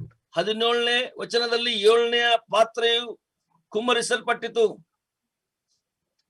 And it says it is done. ಅನಂತರ ಅದು ಸಮಾಪ್ತಿ ಆಯಿತು ಎಂದು ಹೇಳಿತು. The destruction is great here. ಇಲ್ಲಿರುವಂತ ಕೇಡು ಭಯಂಕರವಾದಂತದ್ದು ಪ್ರಿಯರೇ. In verse 18, there's a great earthquake. There are cosmic disturbances. 18ನೇ ವಚನದಲ್ಲಿ ಮಿಂಚುಗಳು, ಗುಡುಗುಗಳು, ಮಹಾಭೂಕಂಪ ಭೂಮಿಯ ಮೇಲೆ ಉಂಟಾಯಿತು. In verse 19, the great city of Babylon is destroyed. ದೊಡ್ಡ ಬಾಬೇಲು ನಾಶವಾದದ್ದು 19ನೇ ವಚನದಲ್ಲಿ ನಾವು ಕಾಣುತ್ತೇವೆ. In verse 20, there's a shift on the earth. 20ನೇ ವಚನದಲ್ಲಿ ಭೂಮಿ ಓಡಿ ಹೋಗಿದ್ದು, ದ್ವೀಪಗಳೆಲ್ಲ ಓಡಿ ಹೋಗಿದ್ದನ್ನು ನಾವು ನೋಡುತ್ತೇವೆ. In verse 21, there is hail from heaven. 21ನೇ ವಚನದಲ್ಲಿ ಆಕಾಶದಿಂದ ಆನೆಕಲ್ಲಿನ ಮಳೆ ಬೀಳುವುದನ್ನು ನೋಡುತ್ತೇವೆ. And even though all these were happening, what is the response of man? ಇಷ್ಟೆಲ್ಲ ಆಗುತ್ತಿದ್ದರೂ ಮನುಷ್ಯನಿಂದ ಬರುವಂತ ಪ್ರತಿಕ್ರಿಯೆಯನ್ನು ನೋಡಿ. Look at the second part of verse 21. 21ನೇ ಎರಡನೇ ಭಾಗವನ್ನು ನಾವು ನೋಡಿದಾಗ ಆ ಆನೆ ಕಳ್ಳಿನ ಮಳೆ ಕಾಟವು ಬಹಳ ಹೆಚ್ಚಾಗಿದ್ದರಿಂದ ಆ ಮಳೆಯಲ್ಲಿ ಸಿಕ್ಕಿಕೊಂಡ ಮನುಷ್ಯರು ದೇವರನ್ನು ದೂಷಿಸಿದರು. Men blasphemed God. ದೇವರನ್ನು ದೂಷಿಸಿದಂತ ಮನುಷ್ಯರು. Even in wrath, God remembers mercy, but man is continuing to reject God. ಇಂತಹ ರೌದ್ರ ಸ್ಥಿತಿಯಲ್ಲಿ ಕೂಡ ದೇವರು ಮನುಷ್ಯರ ಮೇಲೆ ಕೃಪೆ ತೋರುತ್ತಿರುವಾಗಲೂ ದೇವರನ್ನು ಮನುಷ್ಯರು ದೂಷಿಸುತ್ತಲೇ ಇದ್ದಾರೆ. As the intensity of judgments is increasing, the hardness of heart of man is also increasing. ದೇವರ ನ್ಯಾಯ ತೀರ್ಪಿನ ಪ್ರಭಾವವು ಹೆಚ್ಚುತ್ತಾ ಹೋದಾಗ ಎಷ್ಟು ಹೆಚ್ಚುತ್ತಾ ಹೋಯಿತೋ ಅಷ್ಟೇ ಒಂದು ಕಡೆ ಮನುಷ್ಯನ ಹೃದಯವು ಹೆಚ್ಚು ಕಾಠಿನ್ಯವಾಯಿತು. Okay, now we come to chapter 17. ಈಗ ನಾವು 17ನೇ ಅಧ್ಯಾಯಕ್ಕೆ ಬರುತ್ತಾ ಇದ್ದೇವೆ. Now, when we look at the book of Revelation, chapter 16, the last verse, 16ನೇ ಅಧ್ಯಾಯ ಪ್ರಕಟಣೆ ಗ್ರಂಥದ ಕೊನೆಯ ವಚನವನ್ನು ನಾವು ನೋಡುವಾಗ, all the judgments are done now. ಎಲ್ಲಾ ನ್ಯಾಯ ತೀರ್ಪುಗಳು ಮುಕ್ತಾಯವಾದವು. The next logical event would be the return of Christ. ಅನಂತರ ಬರುವಂತ ಸಾಧಾರಣವಾಗಿ ಯೋಚಿಸಲಿಕ್ಕೆ ಬೇಕಾದದ್ದು ಏನಂದ್ರೆ ಕ್ರಿಸ್ತನ ಬರೋಣ ಆಗಿರಬೇಕು. But the Bible doesn't talk about that until chapter 19. 19ನೇ ಅಧ್ಯಾಯದವರೆಗೆ ಸತ್ಯವೇದ ಅದರ ಬಗ್ಗೆ ಮಾತಾಡುತ್ತಾ ಇಲ್ಲ. There are two things that are discussed about the institution of Babylon. ಇಲ್ಲಿ ಇರುವಂತದ್ದು ಎರಡು ವಿಷಯಗಳ ಬಗ್ಗೆ ಚರ್ಚೆ ಇದೆ. ಒಂದು ಬಾಬೇಲಿನ ಬಗ್ಗೆ, ಅದರ ಸ್ಥಾಪನೆ ಬಗ್ಗೆ. The institution Babylon. ಬಾಬೇಲಿನ ಸಂಸ್ಥೆ ಬಗ್ಗೆ. Right. Chapter 17 verses 1 through 18. 17ನೇ ಅಧ್ಯಾಯ 1 ರಿಂದ 18 ವಚನಗಳಲ್ಲಿ talks about religious Babylon. ಅದು ಧಾರ್ಮಿಕವಾದಂತಹ ಬಾಬೇಲಿನ ಬಗ್ಗೆ. And chapter 18 verses 1 through 24. 18ನೇ ಅಧ್ಯಾಯ 1 ರಿಂದ 24 ವಚನಗಳಲ್ಲಿ it talks about commercial Babylon. ಅದು ಹಣ ಗಳಿಸುವಂತಹ ಬಾಬೇಲಿನ ಬಗ್ಗೆ ಮಾತಾಡುತ್ತಾ ಇದೆ. Okay, I'm not going to discuss that. That requires a lot of explanation. ಅದರ ಬಗ್ಗೆ ಹೆಚ್ಚಿನ ವಿವರ ಕೊಡಲಿಕ್ಕೆ ನನಗೆ ಸಮಯವಿಲ್ಲ, ಬಹಳಷ್ಟು ಸಮಯ ಅದಕ್ಕೆ ಬೇಕಾಗುತ್ತದೆ. Okay, some of the time, God willing, we can discuss these two chapters in detail. ದೇವರ ಚಿತ್ತವಾದರೆ ಇವೆರಡು ಅಧ್ಯಾಯಗಳನ್ನು ಬಹಳಷ್ಟು ವಿವರಗಳೊಂದಿಗೆ ನಾವು ಧ್ಯಾನಿಸೋಣ. God willing, some other time, I said. ದೇವರ ಚಿತ್ತವಾದರೆ, yes, I said ದೇವರ ಚಿತ್ತವಾದರೆ ಇನ್ನೊಂದು ಸಾರಿ. Okay. All right. So now we come to chapter 19 verses 1 through 5. ಈಗ ನಾವು 19ನೇ ಅಧ್ಯಾಯ 1 ರಿಂದ 5 ವಚನಗಳಿಗೆ ತಿರುಗಿ ಬರೋಣ. The response for all of this is praise from heaven. ಇದೆಲ್ಲಕ್ಕೂ ಬರುವಂತ ದೊಡ್ಡ ಮಹಾಶಬ್ದ ಏನಂದ್ರೆ ಪರಲೋಕದಲ್ಲಿ ಸ್ತೋತ್ರ ಆರಾಧನೆ ಆಗುತ್ತಾ ಇದೆ. Okay, and then we come to chapter 19 verses 6 through 21. ಅನಂತರ 19ನೇ ಅಧ್ಯಾಯದ 6 ರಿಂದ 21 ವಚನಗಳಿಗೆ ನಾವು ಬರುವಾಗ, once the tribulation is done, ಶ್ರಮೆಗಳ ಕಾಲ ಮುಕ್ತಾಯವಾದ ನಂತರ, the next event in the chronology is the return of the Lord Jesus Christ. ಅನಂತರ ಸರಾಸರಿಯಾಗಿ ಬರುವಂತ ಸಮಯ ಸರಣಿ ಏನೆಂದರೆ ಯೇಸು ಕ್ರಿಸ್ತನ ತಿರುಗಿ ಬರೋಣ. Now Christ has poured out all these judgments from heaven so far. ಇಷ್ಟರವರೆಗೆ ಕ್ರಿಸ್ತನು ಎಲ್ಲಾ ನ್ಯಾಯ ತೀರ್ಪುಗಳನ್ನು ಪರಲೋಕದಿಂದಲೇ ಹೊಯ್ದನು. And now Christ himself intervenes by coming back to the earth to judge the nations and Satan and the Antichrist. ಈಗ ಯೇಸು ಕ್ರಿಸ್ತನು ತಾನೇ ಭೂಮಿಯ ಮೇಲೆ ಬಂದು ದೇಶಗಳನ್ನು, ಕ್ರಿಸ್ತ ವಿರೋಧಿಯನ್ನು ನ್ಯಾಯ ತೀರ್ಪು ಮಾಡುವುದರ ಬಗ್ಗೆ ಆತನೇ ತಿರುಗಿ ಬರುತ್ತಾನೆ.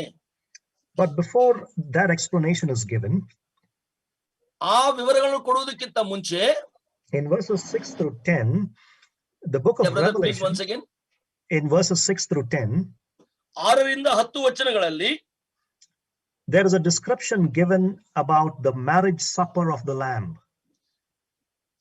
ಮದುವೆಯ ಸಮಾರಂಭದಲ್ಲಿ, ಕುರಿಯಾದಾತನ ಮದುವೆಯಲ್ಲಿ ಇರುವಂತಹ ಆ ಸಮಾರಂಭದ ಬಗ್ಗೆ ವಿವರವಿದೆ. The bride there is the church. ಅಲ್ಲಿ ಸಭೆಯು ಮದುಮಗಳಾಗಿ ಮೊದಲಿಗೆತ್ತಿಯಾಗಿ ಕಾಣುತ್ತಾಳೆ.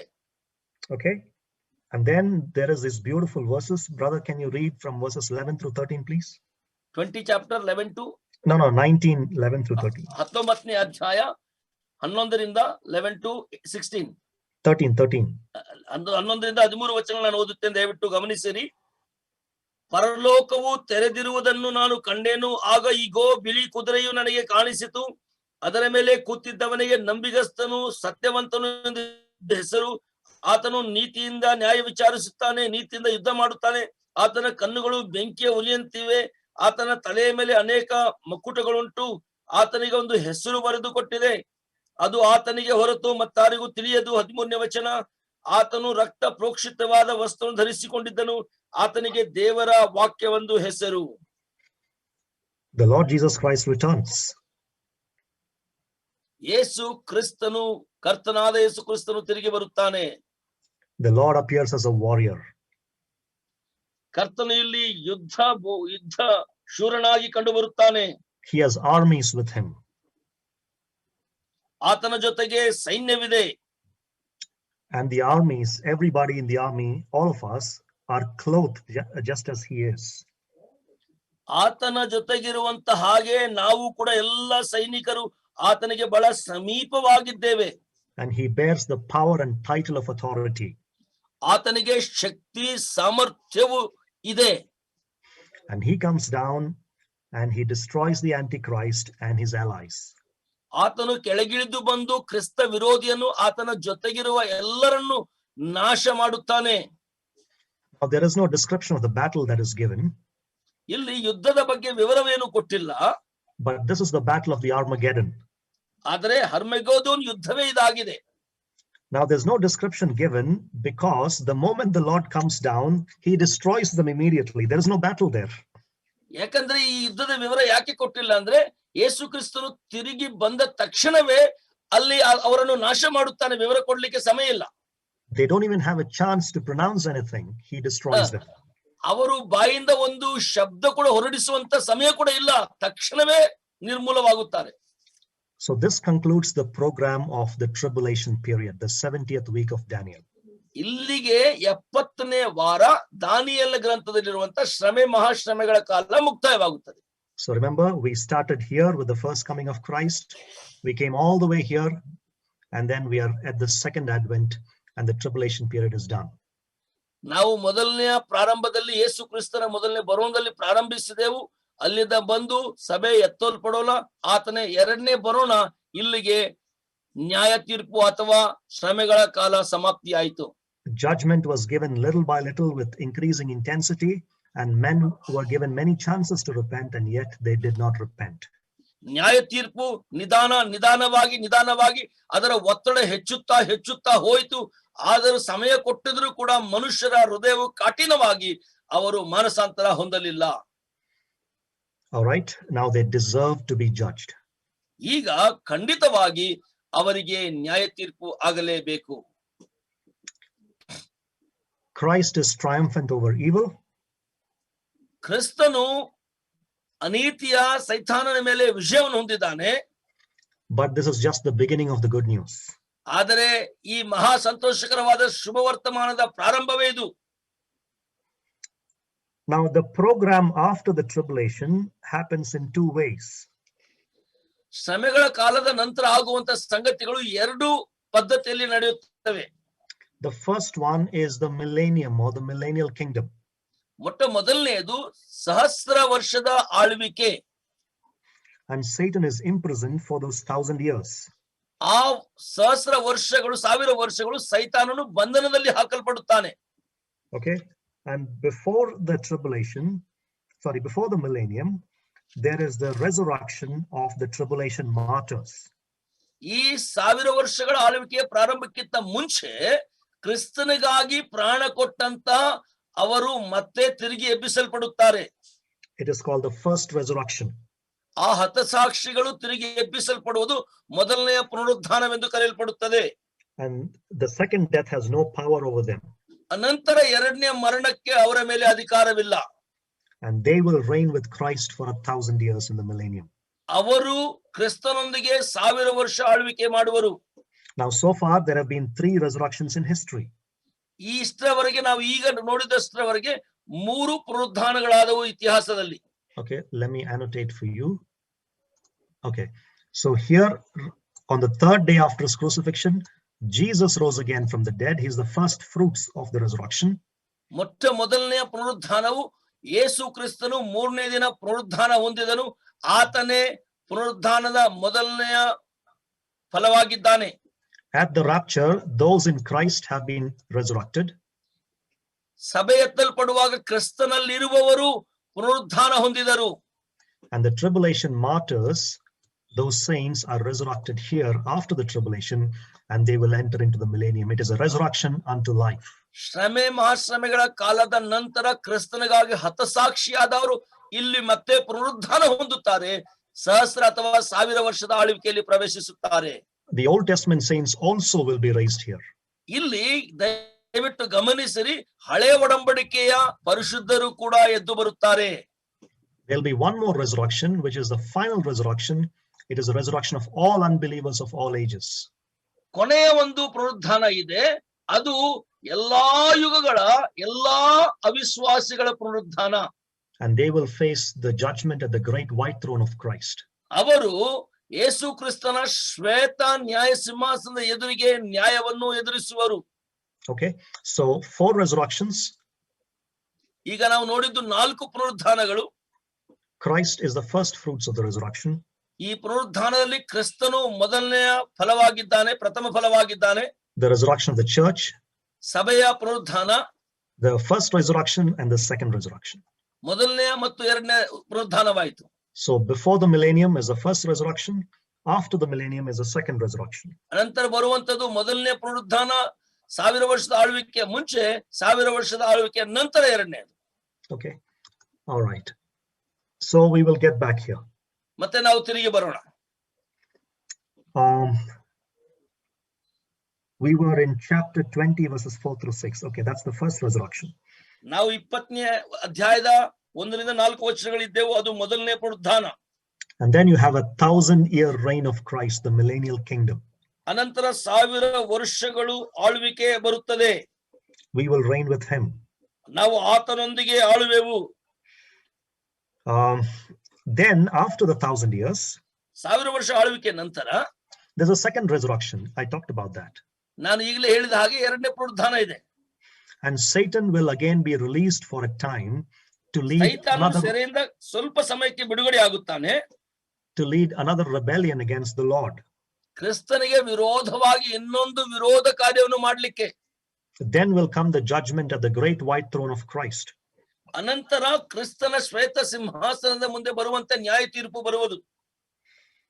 There the wicked will be judged and they will receive the second death. ಅಲ್ಲಿ ಕಡೆಯ ನ್ಯಾಯ ತೀರ್ಪು, ಮೃತ್ಯುವು, ಅದರಲ್ಲಿ ಇರುವಂತ ಎಲ್ಲಾ ದ್ರೋಹಿಗಳಿಗೆ ನ್ಯಾಯ ತೀರ್ಪಾಗುವುದು. Now we can talk a lot about the millennial kingdom if we had time for it.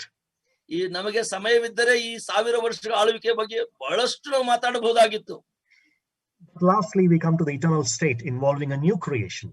ಕೊನೆಯದಾಗಿ ನಾವು ಹೊಸ ಪದ್ಧತಿ, ಹೊಸ ಆಕಾಶ, ಹೊಸ ಭೂಮಿ ಬಗ್ಗೆ ಮಾತಾಡುತ್ತಾ ಇದ್ದೇವೆ. Okay, it's new creation, new heavens, new earth, new Jerusalem. ಹೊಸ ಸೃಷ್ಟಿ, ಹೊಸ ಆಕಾಶ, ಹೊಸ ಭೂಮಿ, ಹೊಸ ಯೆರೂಸಲೇಮ್. The former order of things has passed away. This is a new order of things. ಹಳೆಯದೆಲ್ಲವೂ ಗತಿಸಿ ಹೋಯಿತು, ನೂತನವೆಲ್ಲವೂ ಬಂತು. Can you read chapter 21 verses 1 through 4, brother? 21 1ರಿಂದ 4 ವಚನ ನಾವು ಓದಿಕೊಳ್ಳೋಣ. ತರುವಾಯ ನೂತನ ಆಕಾಶ ಮಂಡಲವನ್ನು ನೂತನ ಭೂಮಂಡಲವನ್ನು ಕಂಡೆನು. ಮೊದಲಿದ್ದ ಆಕಾಶ ಮಂಡಲವು ಮೊದಲಿದ್ದ ಭೂಮಂಡಲವು ಇಲ್ಲದೆ ಹೋಯಿತು. ಇನ್ನು ಸಮುದ್ರವೂ ಇಲ್ಲ. ಇದಲ್ಲದೆ ಪರಿಶುದ್ಧ ಪಟ್ಟಣವಾದ ಹೊಸ ಯೆರೂಸಲೇಮು ಪರಲೋಕದಿಂದ ದೇವರ ಬಳಿಯಿಂದ ಇಳಿದು ಬರುವುದನ್ನು ಕಂಡೆನು. ಅದು ತನ್ನ ಗಂಡನಿಗೋಸ್ಕರ ಅಲಂಕೃತರಾದ ಮೊದಲಿಗಿತ್ತಿಯಂತೆ ಶೃಂಗಸಲ್ಪಟ್ಟಿದಳು. ಇದಲ್ಲದೆ ಸಿಂಹಾಸನದೊಳಗಿಂದ ಬಂದ ಮಹಾ ಶಬ್ದವು ನನಗೆ ಕೇಳಿಸು. ಅದು ಇಗೋ, ದೇವರ ನಿವಾಸವು ಮನುಷ್ಯರಲ್ಲಿ ಅದೇ. ಆತನು ಅವರನ್ನೇ ವಾಸ ಮಾಡುವನು. ಅವರು ಆತನಿಗೆ ಪ್ರಜೆಗಳಾಗಿರುವರು. ದೇವರು ತಾನೇ ಅವರ ಸಂಗಡ ಇರುವನು. ಅವರ ಕಣ್ಣೀರನ್ನೆಲ್ಲ ಒರೆಸಿ ಬಿಡುವನು. ಇನ್ನು ಮರಣವಿರುವುದಿಲ್ಲ. ಇನ್ನು ದುಃಖವಾಗಲಿ, ಗುಲಾಟವಾಗಲಿ, ಕಷ್ಟವಾಗಲಿ ಇರುವುದಿಲ್ಲ. ಮೊದಲಿದ್ದದೆಲ್ಲ ಇಲ್ಲದೆ ಹೋಯಿತು ಎಂದು ಹೇಳಿದರು. Amen. That's what we look forward to. ಇದಕ್ಕಾಗಿ ನಾವು ಎದುರು ನೋಡುತ್ತಾ ಇದ್ದೇವಲ್ಲೋ. There's a new relationship with God residing among the saints. ಓ, ಕರ್ತನೊಂದಿಗಿರುವಂತಹ ಹೊಸ ಸಂಬಂಧ ಆತನ ಸಂಗಡ ಇರುವುದು. He will remove all sorrows. ನಮ್ಮ ಎಲ್ಲಾ ದುಃಖಗಳನ್ನು ಆತನು ತೆಗೆದು ಹಾಕುವನು. The saints will receive new life. ಓ, ಸಂತರಿಗೆ ಹೊಸ ಜೀವ ಸಿಗುವುದು. There is perfect justice. ಅಲ್ಲಿ ನೀತಿ ನ್ಯಾಯ ಸ್ಥಾಪಿಸಲ್ಪಡುವುದು. There is perfect mercy and righteousness. ಅಲ್ಲಿ ನೀತಿಯು ವಿಶೇಷವಾದಂತ ಕೃಪೆಯು ಸಂಪೂರ್ಣವಾಗಿ ಸ್ಥಾಪಿಸಲ್ಪಡುವುದು. There is no more pain, no more death. ಇನ್ನು ಮೇಲೆ ನೋವಿಲ್ಲ, ಇನ್ನು ಮೇಲೆ ಮರಣವಿಲ್ಲ. And definitely no coronavirus. ಖಂಡಿತವಾಗಿಯೂ ಕೊರೋನಾ ವೈರಸ್ ಅಲ್ಲಿ ಇಲ್ಲೇ ಇಲ್ಲ. Because all things are new, and this must give us hope, because this is for sure going to happen. ಎಲ್ಲವೂ ಹೊಸದಾಗಿದೆ. ಇದರಿಂದ ನಮಗೆ ಒಂದು ದೊಡ್ಡ ನಂಬಿಕೆ, ಒಂದು ದೊಡ್ಡ ಆಶೆ ಉಂಟಾಗುತ್ತಾ ಇದೆ. ಎಲ್ಲವೂ ಹೊಸದಾಗುತ್ತಾ ಇದೆ. This must give us courage and comfort as we go through in this world right now. ನಾವು ಈ ಭೂಲೋಕದ ಈಗಿರುವಂತ ಸಮಸ್ಯೆಗಳನ್ನು ಹಾದು ಹೋಗುತ್ತಿರುವಾಗ ನಮಗೆ ಧೈರ್ಯವನ್ನು, ನಮಗೆ ಸಾಹಸವನ್ನು, ಆಶೆಯನ್ನು ಕೊಡುತ್ತದೆ. And then John examines the New Jerusalem. ಈಗ ಯೋಹಾನನು ಹೊಸ ಯೆರೂಷಲೇಮನನ್ನು ಪರೀಕ್ಷಿಸಿ ನೋಡುತ್ತಾ ಇದ್ದಾನೆ. It is the bride of Christ. ಅದು ಕರ್ತನ ಮದಲಗಿತ್ತಿಯಾಗಿದೆ. The city comes down from heaven and it has the glory of God. ಈ ಪಟ್ಟಣವು ಪರಲೋಕದಿಂದ ಕೆಳಗಿಳಿದು ಬರುತ್ತಾ ಇದೆ. ಅದು ದೇವರ ಮಹಿಮೆಯನ್ನು ತೋರಿಸುತ್ತಾ ಇದೆ. It has great and high walls. It is symbolism for security. ಅದು ಉದ್ದವಾದಂತ, ಬಹಳ ಭದ್ರವಾದಂತ ಗೋಡೆಗಳಿಂದ ಕೂಡಿದೆ. ಅದರ ಅರ್ಥವೇನೆಂದರೆ ಅದು ಬಹಳ ಸುರಕ್ಷಿತವಾಗಿದೆ. And John measures the city. It's a cube. ಯೋಹಾನನು ಪಟ್ಟಣವನ್ನು ಅಳತೆ ಮಾಡುತ್ತಾನೆ. ಅದು ಚಚ್ಚೌಕವಾಗಿ ಕಂಡು ಬರುತ್ತದೆ. It's a symbolism for perfection. It's a perfect city.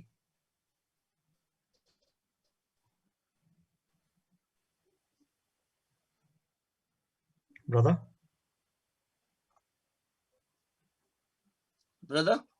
Yeah, I said it's a symbolism for perfection. It's a perfect city. ಇದು ಚಚ್ಚೌಕವಾದಂತ ಪಟ್ಟಣ ಕಂಡು ಬರುತ್ತಿದ್ದಾಗ ಇದು ಯಾವುದಕ್ಕೆ ಸೂಚನೆ ಅಂದರೆ ಸಂಪೂರ್ಣತೆಗೆ ಸೂಚನೆಯಾಗಿದೆ. The city is described as a place of great beauty.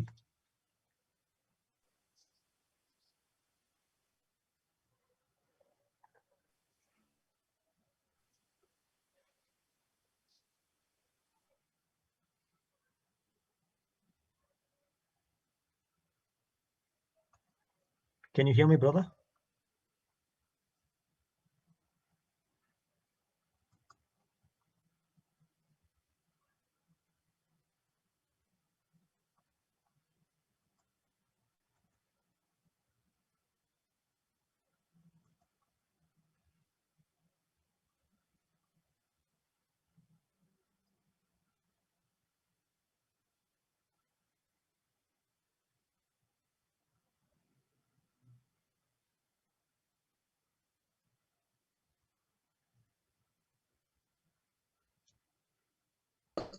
Brother, can you hear me?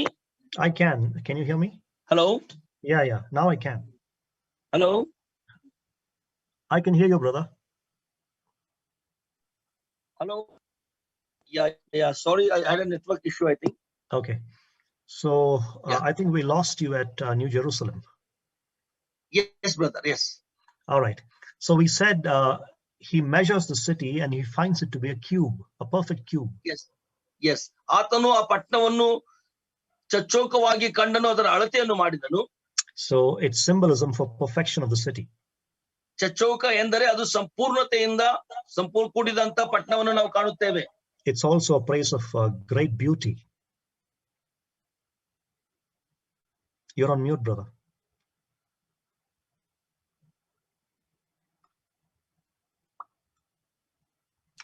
ಅಷ್ಟೇ ಅಲ್ಲದೆ ಅದು ಅದ್ಭುತವಾಗಿಯೂ ಸುಂದರವಾಗಿ ಕಂಡು ಬರುತ್ತಾ ಇದೆ. There is no physical temple there because the Lord and the Lamb are its temple. ಅಲ್ಲಿ ಯಾವುದೇ ದೇವಾಲಯವು ಪ್ರಾಯೋಗಿಕವಾಗಿ ಕಂಡು ಬರುತ್ತಾ ಇಲ್ಲ, ಯಾಕಂದ್ರೆ ಕರ್ತನು ತಾನೇ ದೇವಾಲಯವಾಗಿದ್ದಾನೆ. And God dwells among his people. ದೇವರು ತನ್ನ ಜನರೊಂದಿಗೆ ವಾಸ ಮಾಡುವನು. There is a tree of life, there's a river of life. ಅಲ್ಲಿ ಜೀವಜಲದ ನದಿ ಇದೆ, ಜೀವ ಕೊಡುವಂತ ಒಂದು ಮರವಿದೆ. It means we'll be in perfect health throughout eternity. It means we have eternal life. ಅದರ ಅರ್ಥವೇನೆಂದರೆ ನಾವು ನಿತ್ಯತ್ವದಲ್ಲಿ ಸಂಪೂರ್ಣ ಆರೋಗ್ಯದಿಂದ ಸಂಪೂರ್ಣ ನಿತ್ಯತ್ವದಲ್ಲಿ ಜೀವಿಸುವೆವು. Truly, this city is our eternal hope. ಖಂಡಿತವಾಗಿಯೂ ನಮಗೆ ಬರುವಂತ ನಿತ್ಯದ ಒಂದು ಆಶೆಯಾಗಿದೆ ಈ ಪಟ್ಟಣ. It's a great joy to even think about it. It's a blessing that is awaiting us. ಇದರ ಬಗ್ಗೆ ಆಲೋಚನೆ ಮಾಡುವಾಗಲೇ ಎಷ್ಟು ಆಶೀರ್ವಾದ ಅಂದ್ರೆ ಅಷ್ಟು ಸಂತೋಷದ ವಿಷಯ. ಆ ಆಶೀರ್ವಾದ ನಮಗಾಗಿ ಕಾದಿದೆ. But a greater blessing is this: the book of Revelation towards the end says, the dwelling of God is with man. ಎಲ್ಲಕ್ಕಿಂತ ಅದ್ಭುತವಾದಂತ ಸಂಗತಿ ಏನೆಂದರೆ, ಪ್ರಕಟಣೆ ಗ್ರಂಥ ಸಮಾಪ್ತಿ ಆಗುತ್ತಿರುವಾಗ ಕ್ರಿಸ್ತನು ದೇವರೊಂದಿಗೆ ವಾಸ ಮಾಡುತ್ತಾನೆ, ದೇವರು ಮನುಷ್ಯರೊಂದಿಗೆ ವಾಸ ಮಾಡುತ್ತಾನೆ. We can see him face to face. ಇದನ್ನು ನಾವು ಕಾಣಬಹುದು. And that's why our prayer right now ought to be, Lord Jesus, come soon, Maranatha. ಅದಕ್ಕಾಗಿ ನಮ್ಮ ಪ್ರಾರ್ಥನೆ ಏನಾಗಿರಬೇಕಂದ್ರೆ, ಕರ್ತನೇ ಬೇಗ ಬಾ, Maranatha. All right, so with this we finish the book of Revelation. ಇದರ ಜೊತೆಗೆ ನಾವು ಪ್ರಕಟಣೆ ಗ್ರಂಥವನ್ನು ಮುಕ್ತಾಯಗೊಳಿಸುತ್ತಾ ಇದ್ದೇವೆ. And although we didn't have much time, I have done my best to talk about all of these all the way till new heavens and the new earth. ನಮ್ಮ ಹತ್ರ ಹೆಚ್ಚಿನ ಸಮಯವಿಲ್ಲದೆ ಇದ್ದರೂ ಕೂಡ ನಾನು ಆದಷ್ಟು ಸಂಪೂರ್ಣವಾಗಿ ನಿಮ್ಮೊಂದಿಗೆ ಉತ್ತಮ ರೀತಿಯಲ್ಲಿ ಪ್ರಕಟಿಸಲಿಕ್ಕೆ ಪ್ರಯತ್ನ ಮಾಡಿದ್ದೇನೆ. But I want you to know there is so much more in the topic of eschatology. ಈ ಎರಡನೇ ಬರೋಣದ ಎಸ್ಕಟಾಲಜಿ ವಿಷಯದಲ್ಲಿ ಇನ್ನೂ ಹೆಚ್ಚಿನ ವಿಷಯ ಎಷ್ಟೋ ಇದೆ. All right, but within the time that God has given us, he has given us the grace to be able to present the right material and also understand this important, significant topic. ಆದರೂ ಕೊಟ್ಟಂತ ಸ್ವಲ್ಪ ಸಮಯದಲ್ಲಿ ಕೂಡ ದೇವರು ನಮಗೆ ಕೃಪೆಯನ್ನು ಒದಗಿಸಿಕೊಟ್ಟು ಸರಿಯಾದಂತ ವಿಷಯವನ್ನು ಸರಿಯಾದ ರೀತಿಯಲ್ಲಿ ಅರ್ಥ ಮಾಡಿಕೊಳ್ಳಲು ಆತನು ಕೃಪೆಯನ್ನು ಕೊಟ್ಟಿದ್ದಕ್ಕೆ ನಾನು ದೇವರಿಗೆ ವಂದನೆ ಸಲ್ಲಿಸ್ತೇನೆ.